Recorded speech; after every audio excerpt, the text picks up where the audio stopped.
ನನಗೆ ಅನಿಸ್ತು ಪಾಪ ವಿಜೇಂದ್ರದ್ದಲ್ಲ ಅದು ಸ್ಟೇಟ್ಮೆಂಟು, ಅದು ಅವ್ರ ಅಜೆಂಡಾ ಬೇರೆ, ಎಲ್ಲಿಂದ ಬಂದಿದೆ ಅನ್ನೋದು.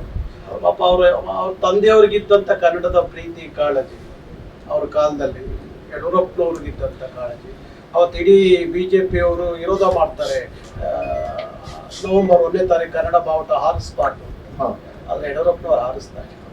ಅದನ್ನ ವಿಜೇಂದ್ರ ಅವರಿಗೆ ಅರ್ಥ ಆಗಬೇಕಷ್ಟೇ. ಅವ್ರು ಏನು ಪೊಲಿಟಿಕಲ್ ಫೋರ್ಸ್ ಮೇಲೆ ಹೇಳ್ಕೊಳ್ತಾರೆ ಹೇಳ್ಕೊಳ್ಳಿ. ಅದಕ್ಕೆ ಈಗ ನೋಡ್ರಿ, ಅವತ್ತು ಬಂಗಾರಪ್ಪನವರು ಕಾವೇರಿ ವಿಚಾರ ಬಂದಾಗ ಸುಗ್ರೀವಾಜ್ಞೆ ತಂದು ಕೇಂದ್ರಕ್ಕೆ ಸೆಡ್ಡು ಹೊಡೆದು ನಿಂತು ಕಾವೇರಿ ರಕ್ಷಣೆ ಮಾಡಿದ್ರು. ಆದರೆ ಆ ಇತಿಹಾಸ ಮತ್ತೆ ನೆನಪಿಗೆ ತರುವಂಥದ್ದು ಮಧು ಬಂಗಾರಪ್ಪನವರು ಶಿಕ್ಷಣ ಸಚಿವರಾದ ಕಾಲಕ್ಕೆ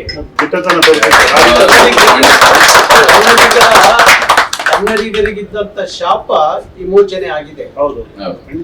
ದೊಡ್ಡ ಶಾಪ ಕನ್ನಡದ ಮಕ್ಕಳಿಗೆ ಔಷಧ ಮೇಲೆ ಅಂತ ಬರೆ ಹಾಕಿದ್ರು ಇಲ್ಲಿವರೆಗೂ. ಅಂದ್ರೆ ಅದನ್ನ ಮಾಡಕ್ಕೆ ಅವಕಾಶ ಮುಖ್ಯಮಂತ್ರಿಗಳು ಸಮಾನತೆ ಆಯ್ತು ಸರ್, ಈಗ ಅಷ್ಟೇ ಸಮಾನತೆ ಆಯ್ತು. ಯಾಕಂದ್ರೆ ಎಲ್ಲಾ ರಾಜ್ಯಗಳಲ್ಲೂ 5 ಭಾಷೆ ಪರೀಕ್ಷೆ ಬರೀತಿರೋದು, ನಾವು ಮಾತ್ರ 6 ಬರೀತಿದ್ವಿ. ಈಗ ಸಮಾನತೆ. ನಾನು ಅದಕ್ಕೆ ಏನ್ ಮಾಡಿದೆ, ಅದನ್ನ ಆಪ್ಷನಲ್ ಮಾಡಿ ABCD ಮಾಡಿ ಯಾರಿಗ ಬಟ್ ಯಾಕೆ ಅಂದ್ರೆ ಅದಕ್ಕೊಂದು ಕ್ಲಾಸ್ ಇದೆ, ಒಂದು ಅರ್ಥನೂ ಇದೆ. ನಮ್ದು ಫೆಡರಲ್ ಸಿಸ್ಟಮ್,